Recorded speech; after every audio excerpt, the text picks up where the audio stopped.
Guys, it's Antoken ako. I did an interview with Sonny Ross, who's the owner of Prime Muay Thai. Unfortunately, I forgot to turn off my phone, and my nephew called and disturbed the recording. So the first half got erased. So I need to re-interview him. So what I'm going to be posting now is just an interview of him on the second part. Hopefully you'll enjoy it, and I will redo the interview again so you can get a little bit of history of that.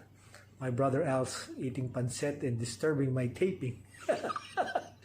We'll interview him too, because he's actually did run a school, a promotion here in Illinois.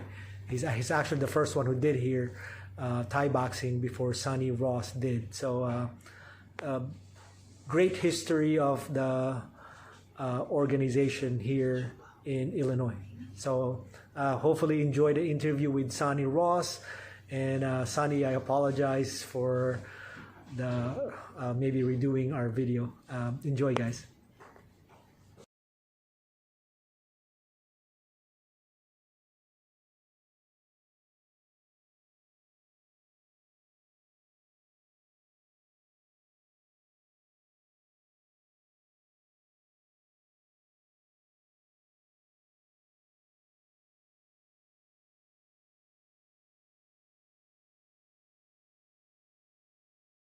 Sorry about that, guys. We're going back. Somebody called me. I forgot to turn off. I still don't know how to turn off my phone, but let's go back again to Sonny. Backyard versus regular gym in learning, training. Like I said, it's a little bit more hardcore, old school way. I think a lot of good fighters, even the old fighters, even from Muay Thai, some of them don't really come from a big gym, big name gym. It's a lot of gym are a lot of good fighters came from like a backyard gym that they started their own. They literally like went through the hardcore of learning, experimenting, and just really figure out on their own what works, what doesn't work. So that's why back in the days when I was, the guinea pig, it was kind of like hard for me at the time, but now looking back, it was actually good because now I know what works and doesn't work.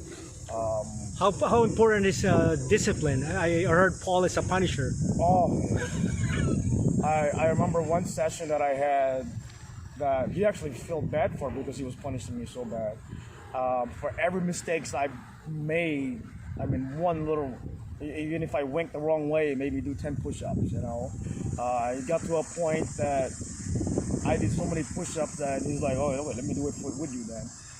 That's how bad it was. So I probably did like 1,000 push-ups that day, and again, I think it was more like he's gonna try to make me quit. That's pretty much what it is, I think. And I know a lot of those sessions. Were you there when somebody said, you can't make me quit? Oh, do you remember Dale was the one. I'm always behind Dale because Dale is like a big guy. He's an army, right? Yeah. He's more of an army guy, so he's got that the army discipline. Oh, you can't break me, And and next thing I was like doing so many push-ups, jumping jacks, duck walks. And then by the time those are just our warm-up, and by the time we even done the warm-up, we could barely walk. And Dale is always the one to like, you can't break me, you can't break. Next thing you know, he's in the ground rolling around because he can't walk. Did that help you when you actually did some live stick sparring? Sure, 100%. I know all the drills that we have done, I know it's for a reason, it's for a purpose. Again, he doesn't have to explain what we're doing. I just have to go through it. And I know because at the end of the day, it's for something. So every duck walk that we've done, when we came down to sparring, it came in handy. So everything was almost easier because we've done the hard work, and the fighting part was just easy. Now, when you say sparring, explain sparring. So for the audience who doesn't understand, what do you mean by sparring before? What gears you have? What are the targets? When does it stop? So sparring, well, it depends on what occasion you're talking about. So when we do the backyard, we geared up with a headgear. So we had a hockey mask on, hockey gloves on, and a cup, and that's all we had. And it's a live baton stick. It's not one of those foam sticks, right? So when you get hit, you're gonna get hit, and you're gonna know you got hit. It's not one of those rubber stick that you. Is it like a 10%, 20% hit? Oh no, it's 100%. It's live. It's live. You're there. I mean, again, this is one thing I really liked about it. Is like it's live. It's tested. Battle tested. So whatever you've learned, whatever you've been taught, you're gonna go live with it 100%. There's no holding back. And how do you like those cross blocks with a baseball bat? Oh, yeah, that's one of a part of our test, which was like, whoa, if you're not ready for it, I mean, baseball bat. I still remember this. I was still down in Florida. They literally cornered me in a corner of the house, and I remember Coach grabbed the bat, wasn't even looking, but blocked. And looked away and swung hard as he can. I'm like, block. So it really tested how strong your defense is and understanding how fast that bat comes at you. And if your block is weak, they're gonna know. And the funny part, this is actually the last part of our test. If you fail that, you're gonna start all over again. And trust me, I've failed several times. At the time I was disappointed. But every test that I went through, I know I deserved when I passed, because they weren't hesitant to fail me. It wasn't given to you. It wasn't given, so no handouts. So when I passed that test, I know I passed that test. It wasn't like, oh, okay, we're buddies, so you can have it. No. Even till this day, I hate it when an instructor does it. Like, they give it to me because I own a gym. I don't want it. I actually want to give it back, but I don't want to disrespect either. But that's what I believe in. I know I want to earn it. I want to earn it. And if I in my heart that it's not real, I don't even want it. There was a point in time too that you and Paul and Joe went to where you worked before at Kmart, bought those live bolos. Oh, that we thought was dull. Yeah, go ahead and say that story on that. So I used to work at Kmart down when I was down Florida. in Florida. Yeah. So I bought 3 sets, for Crew Paul and then Joe and I, right? So, somebody got smart. Let's go train with this. We're like, okay. So it's one of those like camping machete, right? When you go camping, because I bought it at the camping section of so we were starting to train, and next thing you know, every time we hit, it sparks, just all over the place, sparks, And I think I remember Paul was like, well, let's see how sharp this is. I think he went to hit a tree, and it literally went into the tree, and like, oh shit, this thing is live, it's sharp. I'm like, yeah, it's sharp. So, but it didn't stop you from training. Yeah, we kept going anyway. So I think I still have mine. I don't know if you still have yours. Honestly, that's the reason why I asked you, because I had mine. I still have mine. I actually cut some of my threes with it, and I remember hitting you with like a baseball bat and blocking it. So I still have mine with a bunch. There's actually a bunch of not crack, splits on there, because when the blades hits blade to blade, so it starts to dent the blade. But it never bite him, right? No. It never got stuck together. Yeah. So amazing, am I right? Yeah, and what else did we buy? I know there was something else. that we bought. Well, I remember you buying me the I forget what it's called. It's almost like a brush knuckle with it's almost like a pizza cutter. Yeah. I still have that. I know I still have that one there. But yeah, I mean that's so far that's my experience. You know, till this day I'm still trying to pick his brain, but he's always pushing me away, and you know. But sometimes I know he gives me hints here and there. But I've learned so much from martial art itself. You know, it's so. So do you miss Serrada now? Are you still practicing Serrada? For sure. You know, I kind of got away from Filipino martial art because my Muay Thai got big. So I kind of, you know, regret not. It's still not too late. You know, regret like not having my actual class yet. But I'm still in the process. There's just so much stuff going on. You know, it's always in the back burner. But and I have a few guys that are interested for me to do, for them to teach. But it's just so much stuff for me going on right now that it's kind of like in the back burner. And I know Krupal is always, Antoken, always, you know, giving me jabs and like, hey, when you starting this, when you starting that, you know, I'm like, oh, you know. So it's always in the back of my mind. I mean, I don't blame him because that's how I started, you know, and I can't blame him for keep throwing a jab at me, you know. But he, at the same time, he understands that, you know, where I'm at.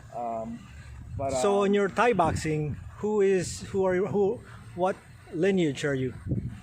I'm under Kruvut Kumar, which right now is back in Thailand. I'm also under the Rosales Muay Thai. That's United World Muay Thai. United World Muay Thai for Is that also considered a backyard training when you learn? Yeah, pretty much. You know, I know I back in the days to me it didn't make sense, but looking back at it now, I'm so proud of where I came from. You know, because at first I was not so much embarrassed, but like, you know, just like this is kind of like not your traditional way to learn martial art, like outside and just anywhere we could find a spot, you know, like a skidding or skateboard park, you know, we just go and start doing there. Even in the Lifetime Fitness, we go to a racquetball area. We rent the area out and we just train over there. We actually got kicked out a few times because we were there too long. But yeah, anywhere we could find, because we didn't have our own back then. We didn't have our own traditional gym that we actually teach out of, you know. But again, it separates the dedicator student and the wannabe student, you know. Are you very close to the Kruvut? Yes, right now? Yes, we still keep in touch. You know, I'll mention him here and there. We're actually been to Thailand several times. Krupal obviously, aka Antoken took us there. That's actually to get your to get full our certification or his recertification over there. So give me a story on that. I know there's a good story there about Kruvut still testing you. Oh yeah, this is what I love about my group. You know, even though, you know, he's claiming that we're the same level as him, you know, as Antoken, he's always testing me. There's always like jabs at me of testing me to see if I'm still doing it or if I'm still training or whatever. It just keeps me on my toes. You know, I have to be prepared. I have to be ready. So it always challenges me. So I can't get comfortable because I don't know what he's gonna throw at me. So I have to be knowledge of whatever. So I can't just focus on one thing. You know, he'll tell me this, but he's gonna throw me another curveball. I'm like, no, you got to do it this way. You know, so he's always testing me, and that's what I love about it. You know, at the same time, I hate it. But you know, I at the end of the day, I can't really hit it because it keeps me motivated to learn. Will you say that also prepared you when you met Kruvut and went to the Muay Thai organization because of the training in Serrada? Yes, for sure. You know, I always tell him when I first started the art that I didn't want to teach. I always want to just learn. And he says, yes, yes, yes, I know. But he's already preparing me for it. Actually, the story was this. I never wanted to teach, okay? I was already doing martial art. I was actually done fighting already. I just had my shoulder surgery. And Coach Raph messaged me one day. He goes, hey, my class is getting big. Can you come by and help me? I'm like, yeah, sure, I'll come by. He goes, I just had my surgery, I'm a few months out. I'll come by and help, and I'll do whatever I can, So I came to help. His class got bigger, and I still in my cast. And it just got bigger and bigger. We outgrew the gym or the room that we were in, so we had to actually move to a different gym. And so one day, I was helping Coach Raph, and I know he's got to go to work. And he goes, hey, I'm leaving. I'm like, okay, sure, I'll see you whenever. And then 2 weeks came by, hasn't been in the gym yet. Because he gets spurts of, he's got to work, he's got a weird schedule. So that's fine. And then so it's been like 2 weeks. I called him up. I'm like, hey, when are you coming back? And I got a reply saying, oh no, it's yours now. It's your class now. I'm like, what do you mean it's my class? This is your gym. This is your class. I'm like, oh no, you can handle it. And I was shocked. I'm like, wait, so I was put, I was put in a corner, and I'm like, and I called Paul, and I'm like, hey, he just threw this at me. I don't know what to do.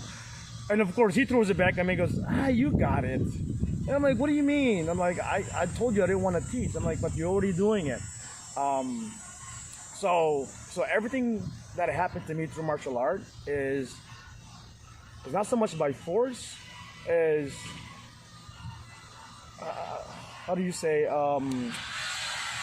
it's just pretty much by, I don't want to say coincidence, so I can't find the word I'm looking for. Faith, I guess you want to say, just by faith, So I don't really overthink a lot of things, like why this happened, or whatever. For me, I just let it be. I just let it happen now. I believe that things happen for a reason. That's where I'm at because of that. I try not to force things over. I try not to, fight things the way they are, or just because I don't like it. But there's always learning, I might not see it right away, but, and that's how I kind of look at things now these days. I just let things happen. If it's meant to be, it's meant to be.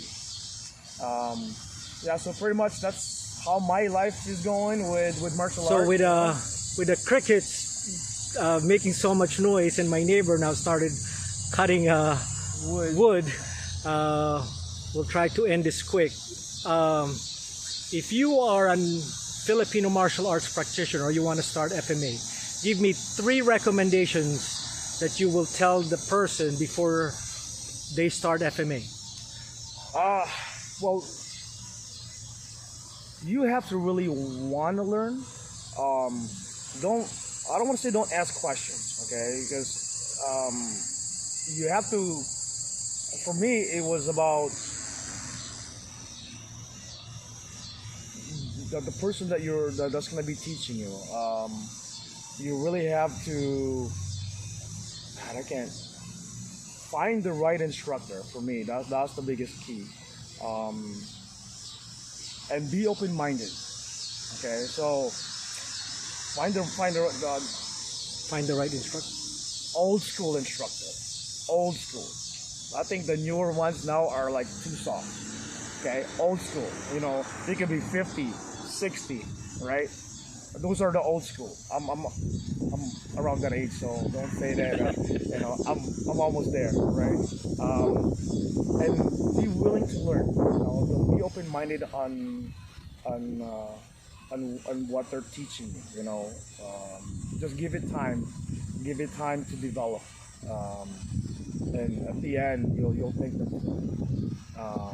And if I knew that back then, it will save me a lot of headache. It's just one of those things that you have to believe in yourself. You know, my wife back then, she always argues with me about why are you doing this, why are you doing that. You don't have to like it, but I know in my heart that I love this, and that's what I live by. I don't care what other people say, as long as in my heart that I believe and it's real. I don't really care what everybody. They don't have to like it, including my wife. She could be mad at me for all she wants, but if I know in my heart that I'm right, I'm gonna stick to it.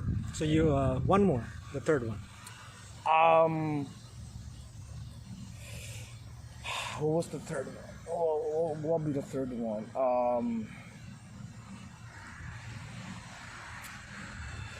So finding the right instructor, be open-minded, and then I forgot what the third one would be. Well, for me, test it out. Test it. I would hate to teach the stuff that I don't believe in. So, the way with especially with Muay Thai, the only reason why I started competing is to make sure that what I'm learning is real, that I could actually apply it, and not just apply it, but go against somebody that also has been training. So, and when I got into fighting, I wasn't there for I want to turn pro. It's for me to test out what I've learned really works. Same thing with Filipino martial art. When we go live on sparring, and if it works, that's all it really counts. So give it a test run. Give it the saying was to pressure test it. So to make sure that whatever they're teaching you works. So 3 things, very good. So number 1 is find the right instructor, not old instructor, Yes, right instructor. The right instructor. And number 2, I would prefer more of the old school though. Old school of teaching. Old school, yes. Yeah. And then. By the way, let's clarify that. When you say old school, Crew Voot also taught you old school. Yes. And the Rosales also taught you old school Muay Thai. That's why I believe old school stuff. And so old school, and number 2 is being open-minded. Yeah. But still trust your instructor, right? I mean, once you develop that bond. Yes.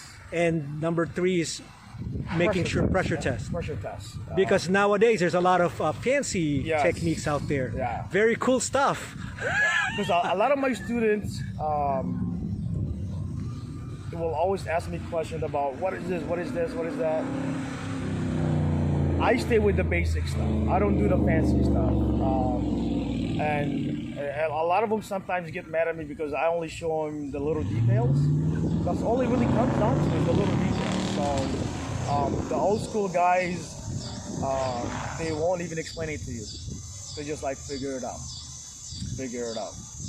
Any regrets on any of your journey to this martial arts life that you developed now that I'm envy of? Not one bit. Not one bit. Good or bad.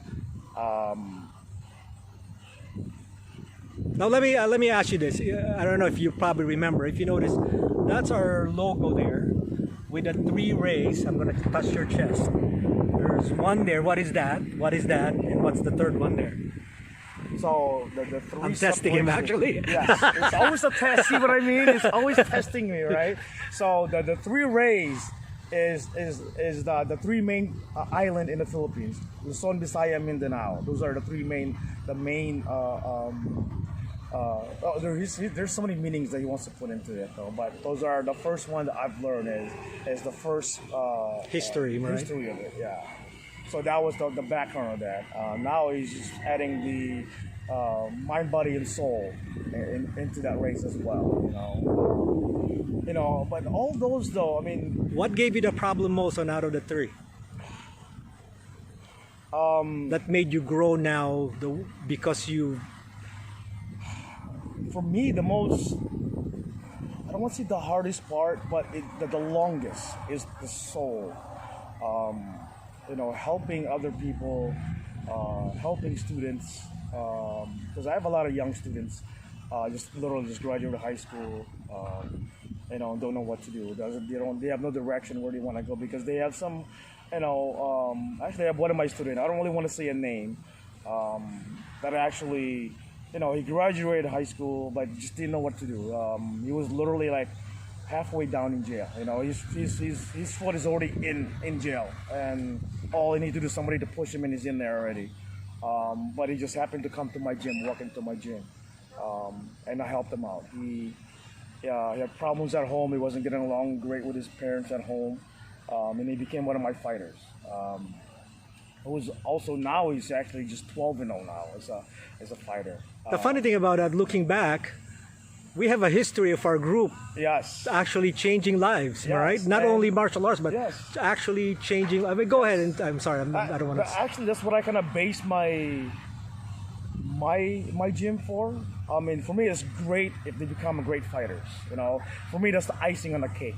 But I really focus more on the person themselves, their soul. What kind of person are you when you walk out of this gym?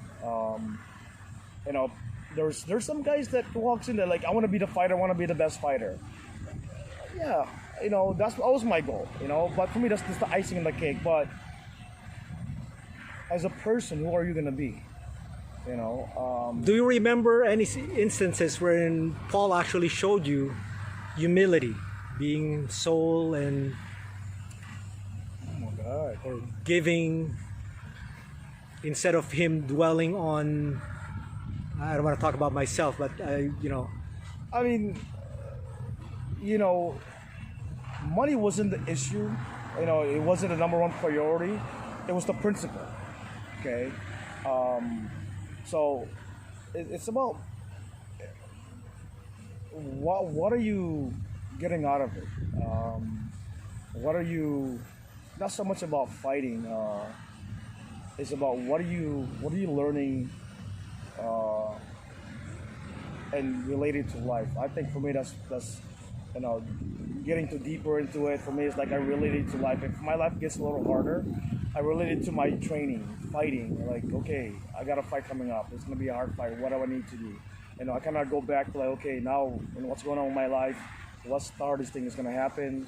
Trying to prepare myself for it. So I kind of relate it to the martial art. a few more questions. So, 3 things that you think you want to change to make it better, if there's any. I mean, it's really hard because there's so many different ways to do it. It just depends on the personality of the person. Here, this is what I've learned from Paul that really takes to the heart. That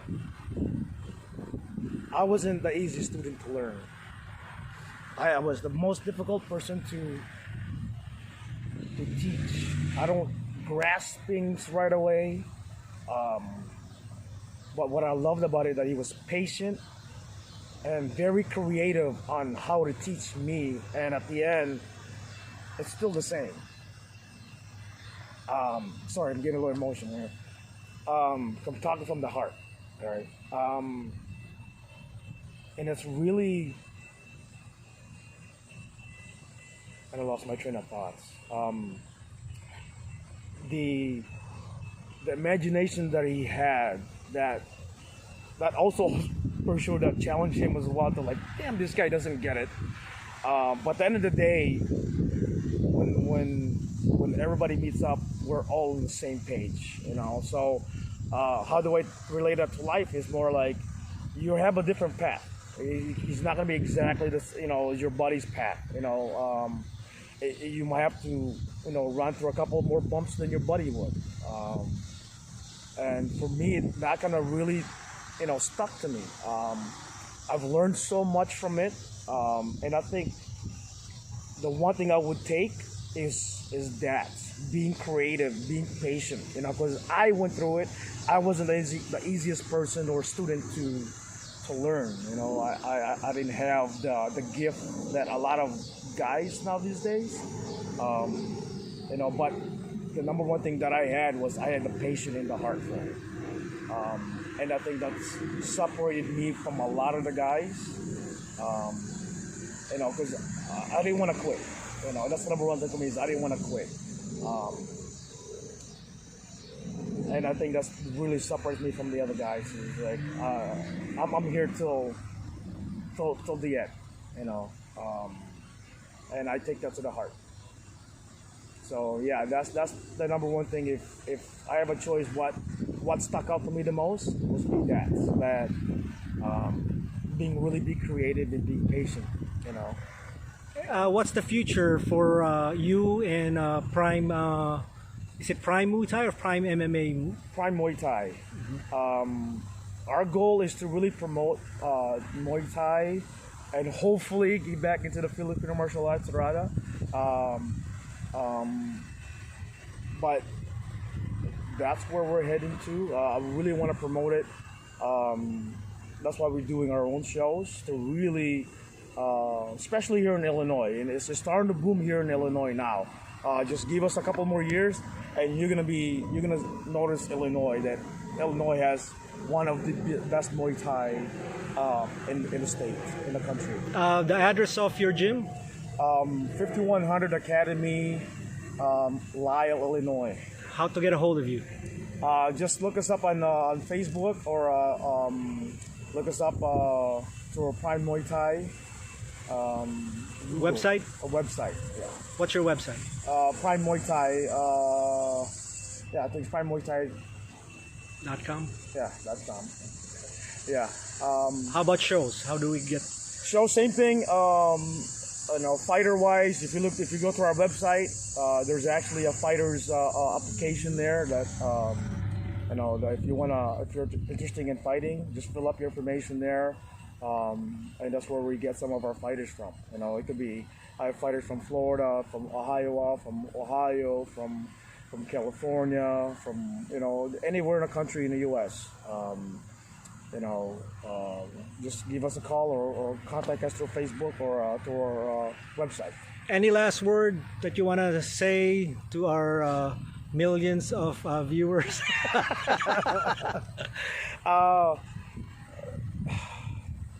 Anybody to thank?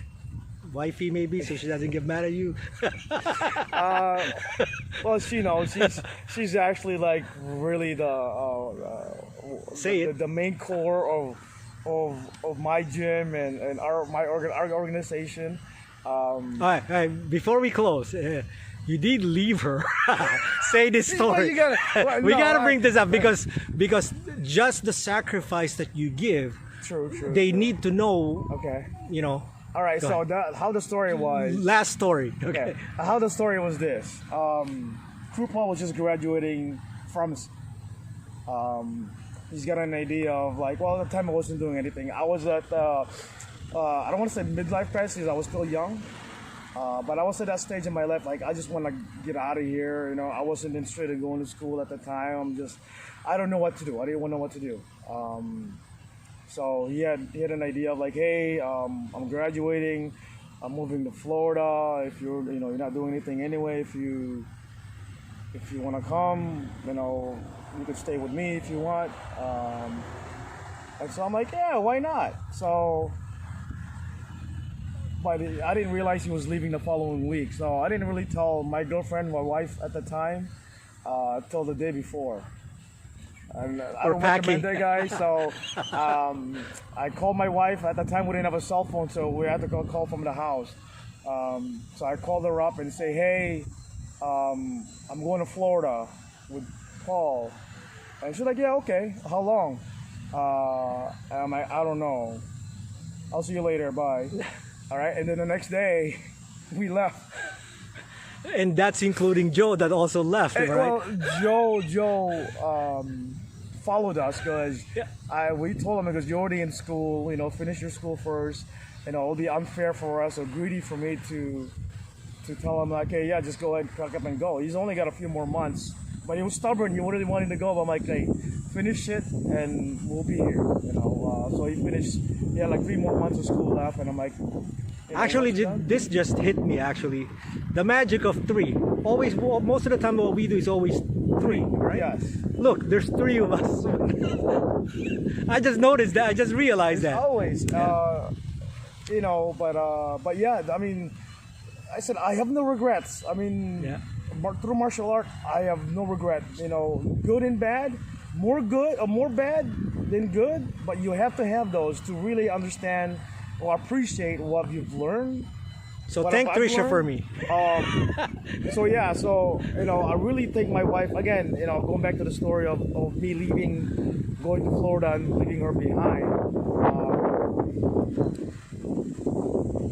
I've really, you know, understand now about, you know, it's not, oh, the grass is not always greener on the other side. You know, what you really want is really in front of you. You know, and that really kind of like made. So 2 things that actually really affected my life, me traveling to Florida, moving to Florida, is that 1 is I finished my instructorship with them. And then 2, realizing that my wife or my girlfriend at the time It's really your was wife then. my soulmate, you know. Nice. You know, and See I that, mean, I Trisha? tell her that. I mean, I tell her that. Now you it's know, in that permanent But recorded. even Crew Paula realizes that, you know, she's got a good head on her shoulder, you know, and she's a very strong, opinionated person, you know. If she knows she's right, she will not back away. You know, she'll hold her ground regardless of who it is. Even for me or Crew Paul, she'll tell you like, no, that doesn't make sense. It's wrong.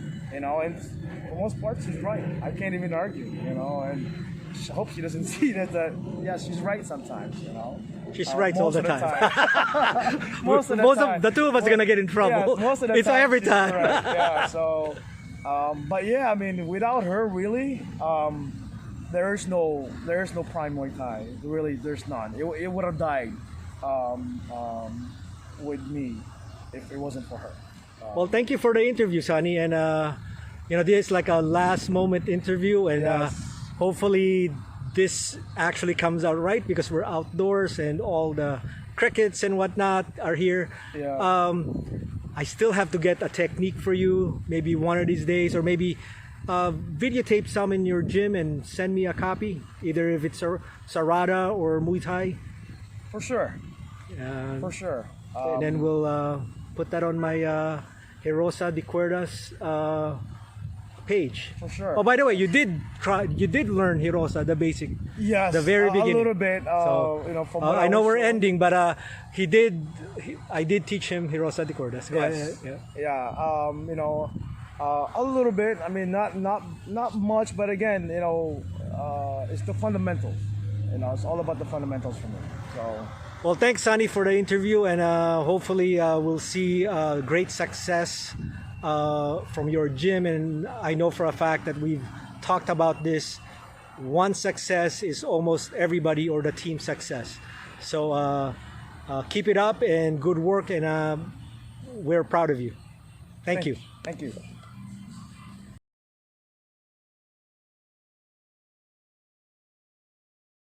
So if you notice, guys, the interview was great. Unfortunately, the first half got deleted, so we will redo that taping and maybe get a new one from him.